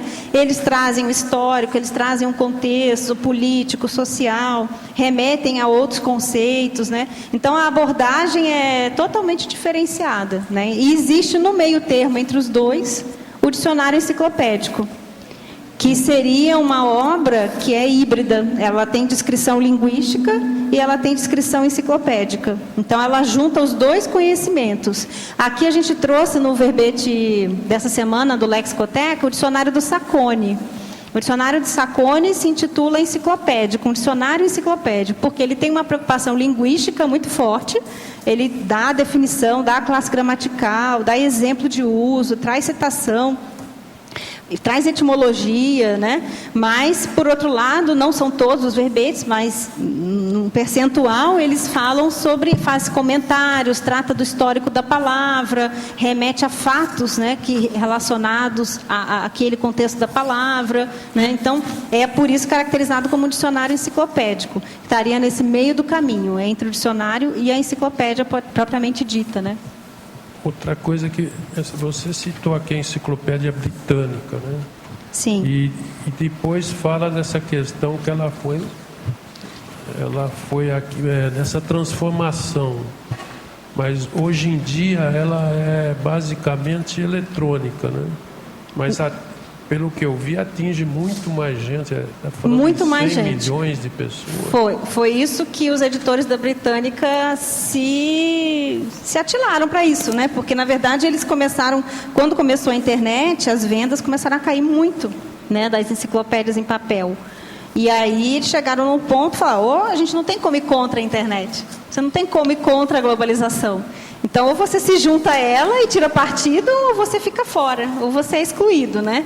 Então, eles começaram a investir nessa condição, tanto passando antes, né, pelo CD-ROM, né, papel, CD-ROM, depois online, a enciclopédia eletrônica, e agora, no mês de outubro, a versão para iPad, né? Então, eles passaram por todos esses processos. A versão impressa, ela só é feita agora sob encomenda. E ela tem em torno de 65 mil verbetes. Já a versão para o iPad, que é agora que foi lançado agora, tem 80 mil verbetes da Britânica. E você fala também aqui numa taxa mínima. Quando eu tiver É porque iPad, tem uma taxa de 1,99 dólares para você acessar pelo iPad. Eles estão cobrando essa taxa, que daqui a pouco vai deixar de existir também. Né? Não tem sentido. É igual o acesso online. No início eles cobravam. Aí depois eles viram que isso também não estava muito bom. E aí eles tiraram a taxa de acesso. Aí que houve uma sobrecarga gigantesca que o sistema não deu conta. Porque era milhões de pessoas acessando a Britânica ao mesmo tempo, já que era gratuita. Né? Então, são ajustes que eles, na verdade, vão fazendo, né, até conseguir chegar aí Essa consulta eletrônica, no meu caso e para todo mundo... Ela é muito mais prática e rápida. Depois que eu botei dicionário aqui no meu computador, eu consulto com uma rapidez enorme do que pegar um dicionário e ficar folheando. Não, sem dúvida, né? Os dicionários eletrônicos e as enciclopédias eletrônicas facilita demais, porque é tudo só teclar e rapidinho você acha as palavras e o conteúdo é o mesmo. Oi? O alívio não... sim, mas para consulta rápida é melhor o eletrônico. Para consulta rápida, sim. Agora, se você vai fazer uma leitura, né, aí já são níveis de trabalho diferentes. Né? Se você vai fazer pesquisa, leitura ou consulta, são 3 níveis diferentes. No iPad, porque a leitura do iPad vai ser mais fácil. Tem gente que fala que é igual um livro, tudo bem, mas não sei se mas no iPad é uma leitura também mais fácil do que... A pessoa pega, pode deitar. Obrigado. Cristiano. Oi. Aqui em cima. Você poderia falar mais das especificidades? Proécio, lá na página 58, em politicologia. As especificidades aqui, por que você elencou a proexiocracia e a cognocracia? Essas duas cracias, elas têm relação na fatologia com a pergunta inicial que a Rosa fez, que é a questão do aporte, né? Então, eu coloquei aqui na fatologia, na 4ª linha, a encicloteca na condição de aporte maxi-proexológico da Cognópolis. Então, eu vejo que, assim como a lexicoteca, a holoteca como um todo, né, são grandes aportes que a gente tem para a gente cumprir a nossa PROEX. Né, eu penso que a PROEX intermissivistas, um dos itens lá, fortemente, eu acho que, né, destacados na PROEX, de um modo geral, né, se a gente pode falar assim, é a condição da escrita, é a condição do estudo e da escrita, para a gente deixar artigos, verbetes e livros sobre a conscienciologia para os próximos intermissivistas, né, que estão aí ressomando e que vão precisar acessar esses conhecimentos para justamente recuperar os cons. Então, eu penso que a encicloteca, ela tem esse papel importante dentro da proexocracia, aqui no caso da Cognópolis, e da cognocracia, quer dizer, colocar um sistema regido a partir do conhecimento. Se a gente for pensar, as tertúlias hoje, elas ocupam um local central, penso, na Cognópolis. Por quê? Porque é um momento de atualização, é um momento de aprendizagem, é um momento de ensino, é um momento de troca, é um momento de convívio, é um momento de somatório de ideias, é a hora que a gente tem acesso aí à recuperação de cons, né? Então, a cognocracia, que no caso é a proexocracia que eu coloquei, eu vejo que a tertúlia, a enciclopédia, né, como a obra referente às tertúlias, elas ocupam então esse papel central. É porque para mim fica mais fácil de entender do lado do sentido pedagógico da coisa, né, parapedagógico, do que do sentido político da coisa, né? É mais nesse sentido a pergunta. No sentido político, parapolítico, também está fortemente clara essa condição, né? Eu penso que a gente formou uma comunidade aqui, né? Formar uma comunidade é um ato político muito sério, porque a gente está investindo na divulgação de um conhecimento do curso intermissivo, que é a Cognópolis, né? Então, tem esse lado pedagógico, parapedagógico, que, se você for olhar, essencialmente, as enciclopédias, elas são obras pedagógicas, né? Até na sua origem, no seu propósito, ela tem essa aí muito forte, né? Mas os cursos intermissivos são o quê? São cursos, né? São justamente a área da parapedagogia. Então, na verdade, as enciclopédias, as tertúlias, a cognocracia, a comunidade conscienciológica é uma comunidade na área da parapedagogia, politicamente falando, não é diretamente falando, né? Oi. Você, na outra tertúlia da Lexicoteca, você tinha falado que tem alguns dicionários que são assim praticamente copiados, inteiros, assim, né? Poucas modificações. Isso acontece também com enciclopédias, não? Isso acontece, assim, traduções. Então, tem, por exemplo, várias enciclopédias brasileiras, principalmente Delta Larousse, nessa linha da Larousse, que foram praticamente, quase inteiramente, traduções das enciclopédias francesas, digamos, Larousse, da linha Larousse, né? Então, tem nesse sentido, que é a tradução. Ipsis literis, com exceção de alguns ali verbetes, alguns ensaios, né, que são diferenciados. Então, existe essa condição, né, da tradução. Mas até certo ponto, se o conhecimento é universal, normalmente eles utilizam esse critério. Esse conhecimento é universal, então ele pode ser traduzido. O que existe de especificidade daquele país, aí eles têm que criar os verbetes novos. Aí tem que ter verbete novo, mesmo nas enciclopédias. Mas eles assumem como nós traduzimos? É dito, é claramente dito que é a tradução. É claramente, a própria Barça, ela foi traduzido vários verbetes também. É interessante o caso da Barça, na verdade, porque é a mesma pessoa, né, que foi a Dorita, que trouxe, que ela era parente de um dos tipógrafos, um dos editores das primeiras versões da Britânica.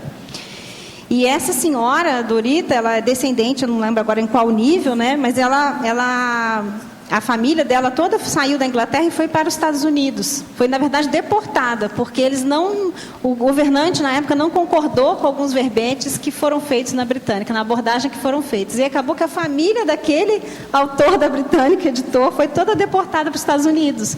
E essa senhora, né, claro, aí já em gerações futuras, né, ela acabou vindo para o Brasil, se casou com um brasileiro que tinha um sobrenome chamado Sá. E o sobrenome dela é Dorita Bar alguma coisa, agora eu não lembro o nome dela, posso achar aqui. E ela juntou, então, o início do sobrenome dela, que era Bar, com Sá do marido, aí virou Barça. Por isso que o nome da Barça é esse, né? E por isso que a editora Enciclopédia Britânica, porque, na verdade, é ela que tem o direito autoral, tinha o direito autoral da Britânica na América Latina, né? E a Mirador, a mesma coisa, porque também é da mesma editora, Enciclopédia Britânica. Foi o segundo casamento dela, que ela ficou viúva, e aí ela também casou com um senhor e pegou o sobrenome dele, que é Mira alguma coisa, e pegou o Mira, e aí pegou o início do nome dela, que é Dorita, Dor, e juntou e ficou Mirador. E aí fez a segunda enciclopédia brasileira, né? Então, na verdade, assim, a cada casamento dela saiu uma enciclopédia.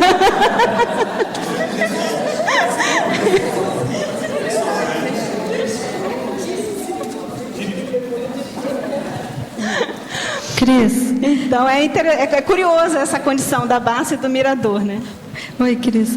Por favor, Cris, aqui na página 57, ciclologia, você poderia ampliar aqui o ciclo da produção enciclopédica, esse ciclo de pesquisa, produtividade? Então, o primeiro ciclo da produção enciclopédica, eu pensei aqui, em primeiro lugar, no nosso caso, né? Gerando a enciclopédia da Conscienciologia. Então, A gente tem todo um ciclo de produção que envolve várias equipes, várias pessoas, com time, com cronograma, né, Dulce? Com tudo bem ajustado para poder chegar aqui e ter, casar bem, né, os verbetes do professor Valdo com os verbetes dos neoverbetógrafos. Então, tem o timing da escrita, da seleção, da revisão, dos prazos, enfim. Então, quando eu pensei no ciclo da produção enciclopédica, pensei nisso. E pensei também em toda a enciclopédia tem esse time, né? Tem essa necessidade de produção coletiva, de reunir, a maioria são múltiplos autores, existem, né, autores únicos, mas a maioria são múltiplos autores, então fazer o casamento aí do cronograma, do fluxograma, enfim, né, casar todos os fluxos necessários para que a obra saia, né?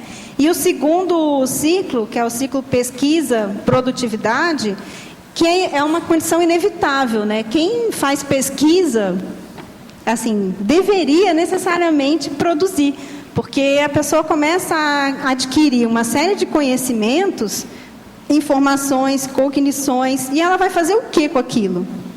Né? Então, eu observo, por exemplo, entre os intermissivistas, e eu me incluo nisso, essa condição que, muitas vezes, quando você já sabe muito, se você não distribui esse conhecimento, não produz, é como se você tivesse comido uma refeição e ficado com indigestão, é como se você estivesse meio entalado. Né? A sensação é de estar entalado mesmo. Então, tem que colocar para fora, tem que produzir, tem que publicar, tem que trocar informação, trocar energia, né? Porque é assim que a gente cresce e que o conhecimento cresce, né? Então, foi nisso que eu pensei. Obrigada. Obrigada. Cris, aqui em cima, poderia na sinonimologia explicar, para entender melhor, por que se chamou de mega memória exterior? A mega memória exterior, o item 9, né?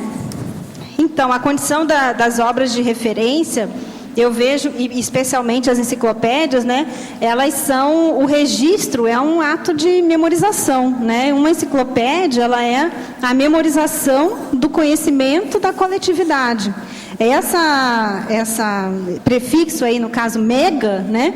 Por quê? Porque a enciclopédia é justamente a memorização de uma pretensão de uma tudologia, né? De todo o conhecimento humano. Então, mega nesse sentido, mega memória, né? Exterior, porque está fora da gente, no caso é uma obra, né? É uma publicação. Então, foi nesse sentido que eu pensei essa sinonimologia. Cris, aqui Oi. No ar. Na página 59, você coloca aqui termo. A palavra enciclopédia, pelo que eu vi aqui, parece que esse termo enciclopédia é o que teve uma duração maior de tempo, né? Esse parágrafo, o termo, ele está chamando a atenção para o uso pela primeira vez do termo enciclopédia mesmo. Tá ok.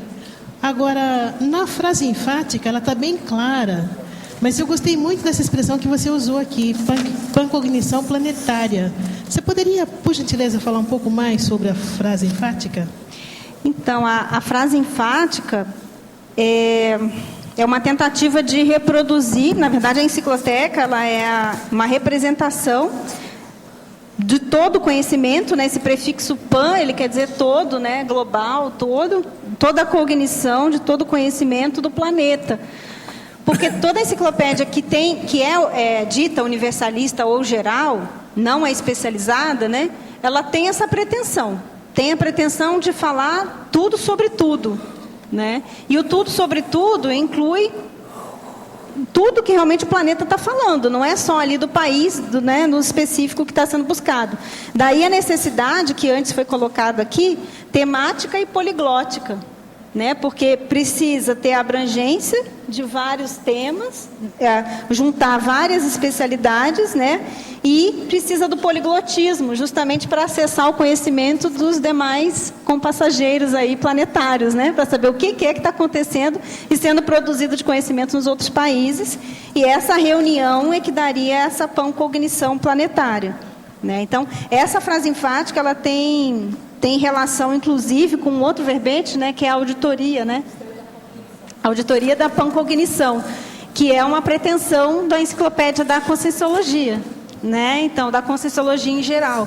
Então, essa condição de você fazer um levantamento de todo esse conhecimento e analisá-lo e fazer uma anatomização, enfim, cosmoética, não cosmoética, desse conhecimento todo, que eu acho que é o que a gente tenta fazer aqui com os verbetes, né? E com essa classificação, né, as especialidades da Conscienciologia.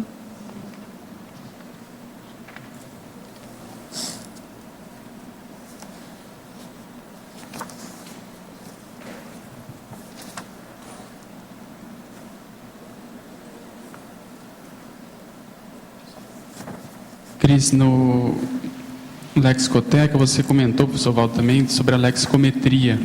Tem várias, inclusive, abordagens e tal.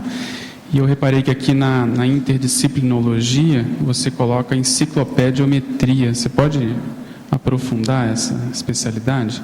Página 58. Essa enciclopediometria é um verbete da enciclopédia, né, e ele trata justamente da avaliação da medida, né, de uma enciclopédia. No caso, a gente está em análise aqui, a enciclopédia da Conscienciologia. Então, seriam as técnicas de avaliação de medida. E o exemplo prático seria essa condição do início daqui das tertúlias, né, quando o professor Valdo justamente fala o número de páginas, o número de logias que o verbete tem, o número de máximos, né, que o verbete conseguiu alcançar, que seriam então indicadores, né, parâmetros para fazer essa avaliação do verbete. Né, em que nível que ele está, numa qualidade alta, média, baixa, né, então atingiu esses máximos, quantos máximos, né, depois foi incluída essa condição aí do detalhismo, né, o professor Valdo incluiu essa condição da análise dos máximos dentro da seção do detalhismo, né, então quando tem 11 máximos aí já chama atenção, né, já passa a ser um diferencial do verbete. Então, são uma série de critérios, de indicadores para fazer essa medida, essa avaliação. Isso está dentro, é claro, dos estudos da enumerologia, do enumerograma, né, que seria esse diagnóstico informativo, né, de todo tipo de obra, né. Cristiane, Rosa aqui.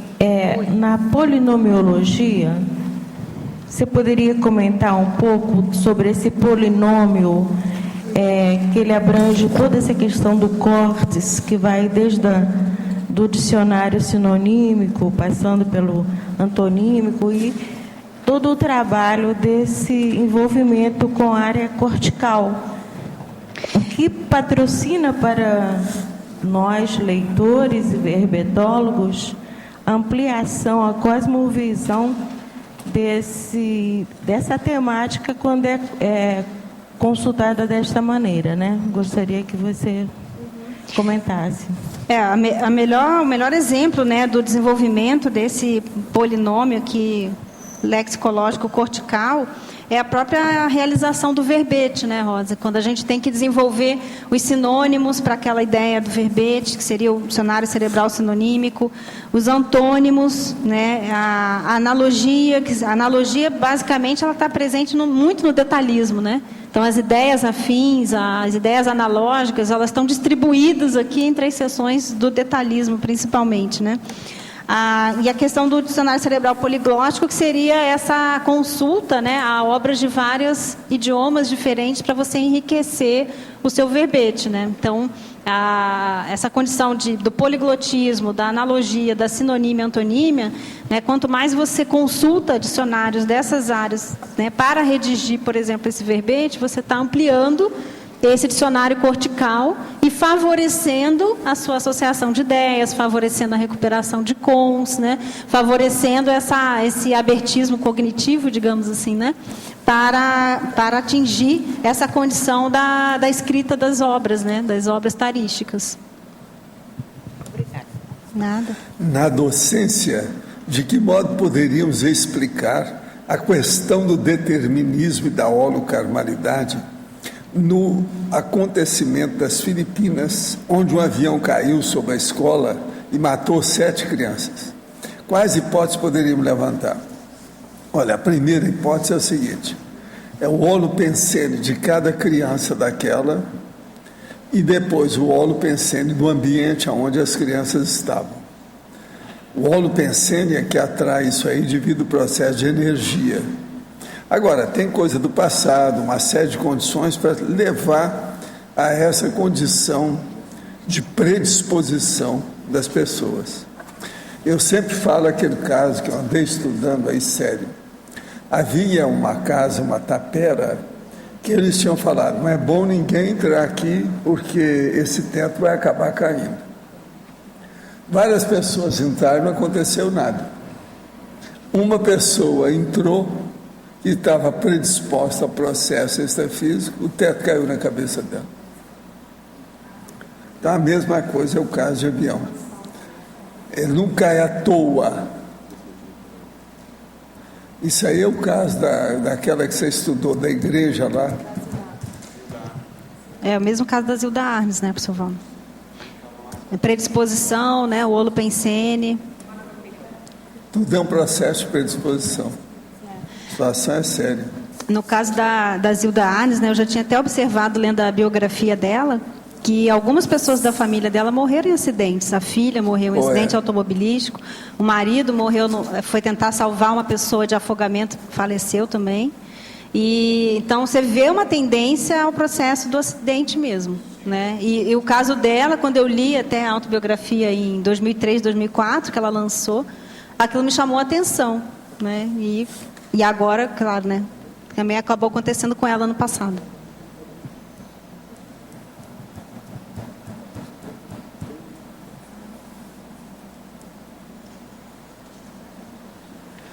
Existe também o processo da pessoa que passa perto, mas que ela tem assistência. Eu lembro de um caso que aconteceu, eu tive vários casos da minha vida, mas teve um, foi terrível.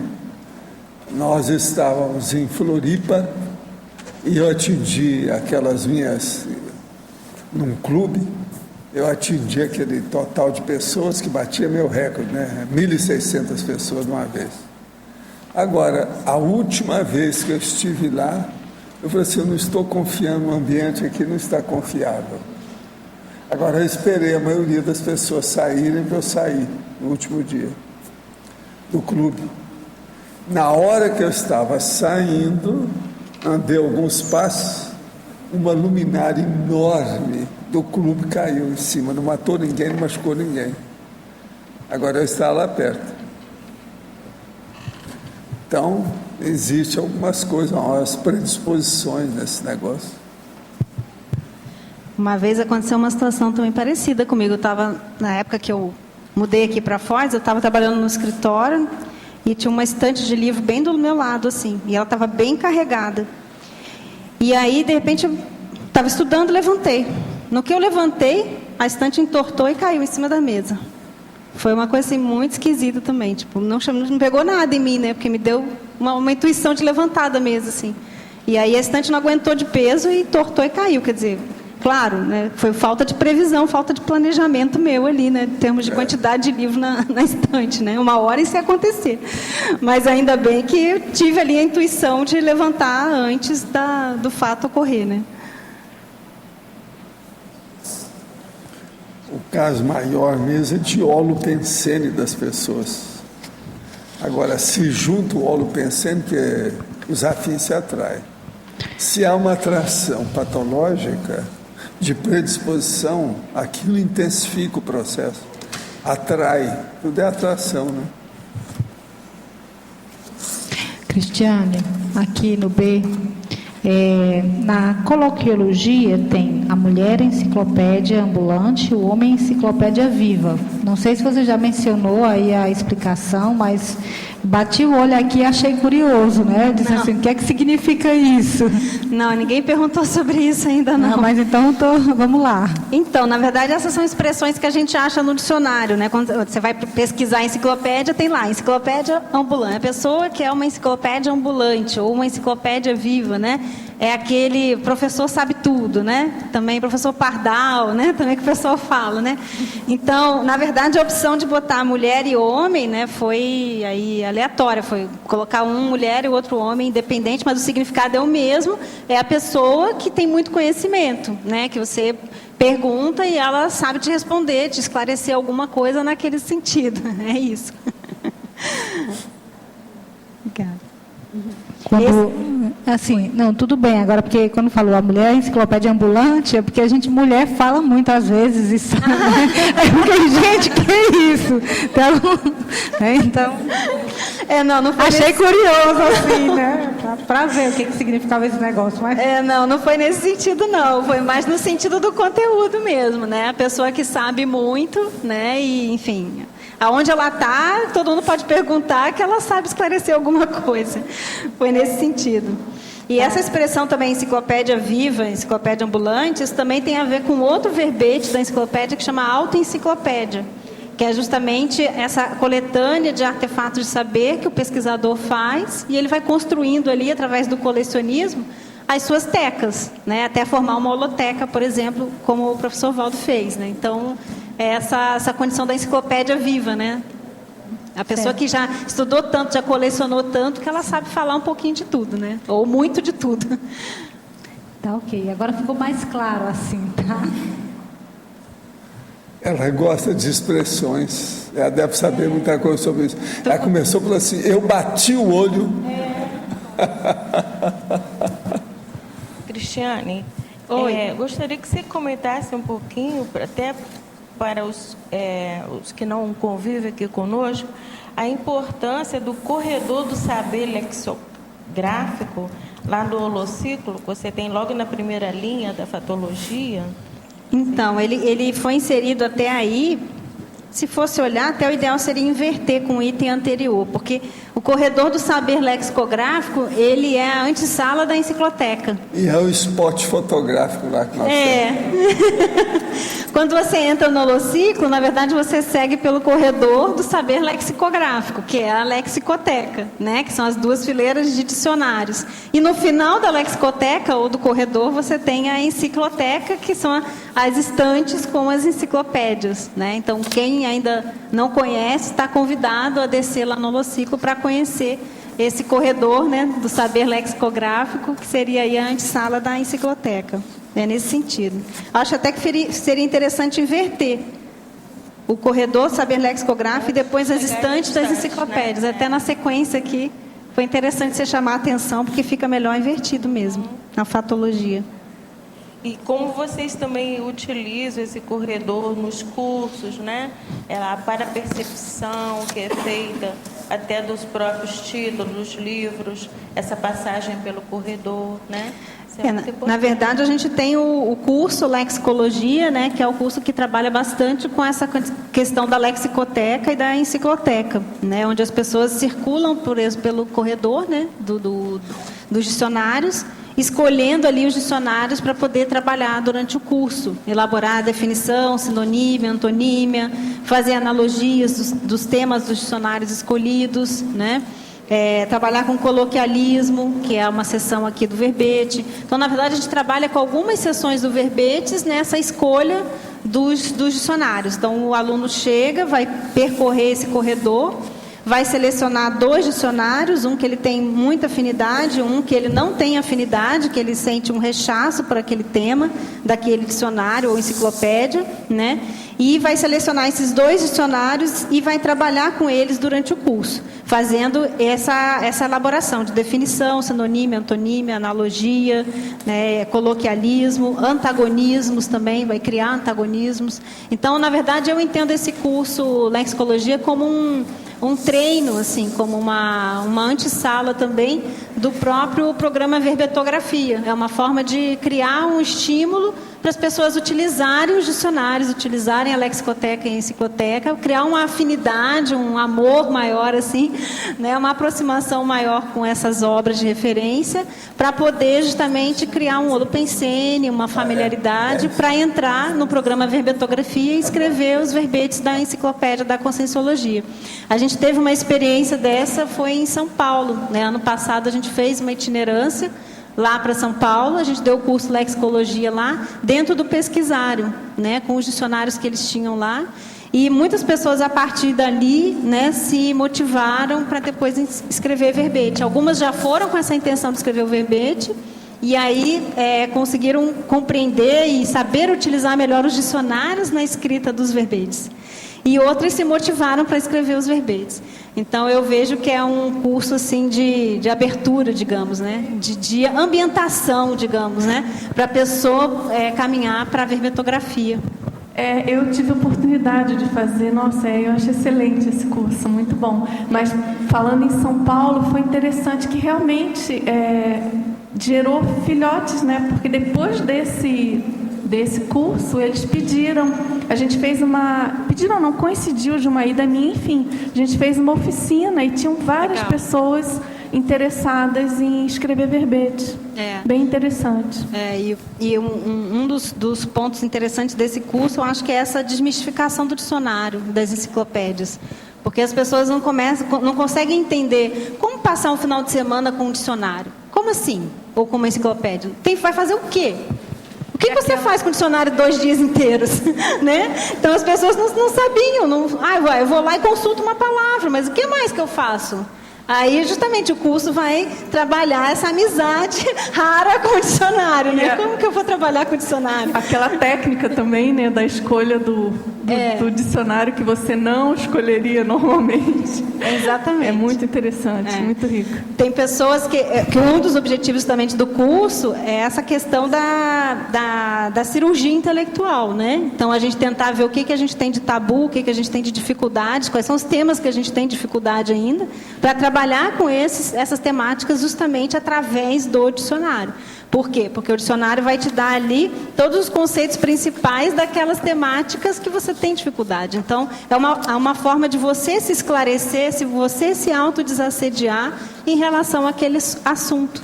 Né? Então, você cria essa amizade, essa familiaridade com o dicionário em qualquer tema. Né? Temas que você goste e temas que você não goste. Né? Então, trabalha muito com essa questão também do autodesassédio, né? Do autodesassédio mental somático.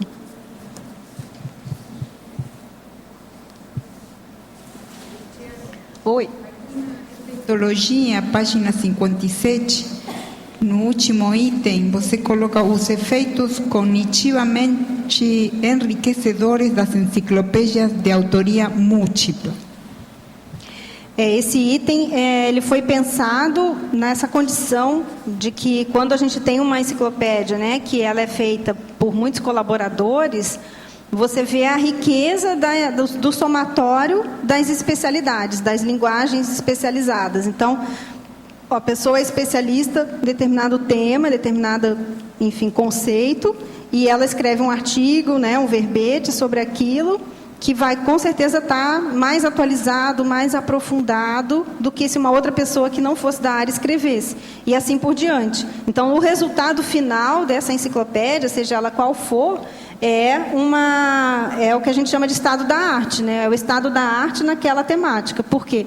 Porque você está justamente chamando as pessoas que estão trabalhando ali, estão mais atualizadas, estão mais bem informadas sobre aquela especialidade. Né? Então, eu acho que é isso que a gente também está fazendo aqui com a enciclopédia da Conscienciologia. Né? Então, a gente está trazendo voluntários que estão trazendo verbetes, que em uma boa parte é fruto da experiência do voluntariado de cada um.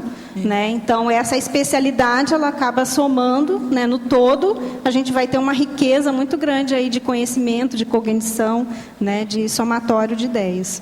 Eu pensava também na força da urbanização que isso produz no Holopensene, né? Sem dúvida, sem dúvida. Dentro sem dúvida, da temática cognitiva, né? Isso. Esperamos, então, as próximas dezenas de verbetes da sua parte. Tá obrigada. Certo? Os nossos comerciais, por favor. Obrigada.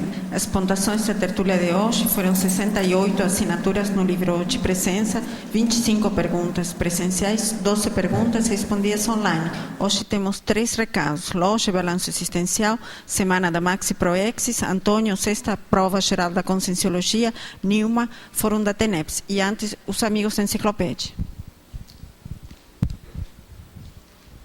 Boa tarde a todos.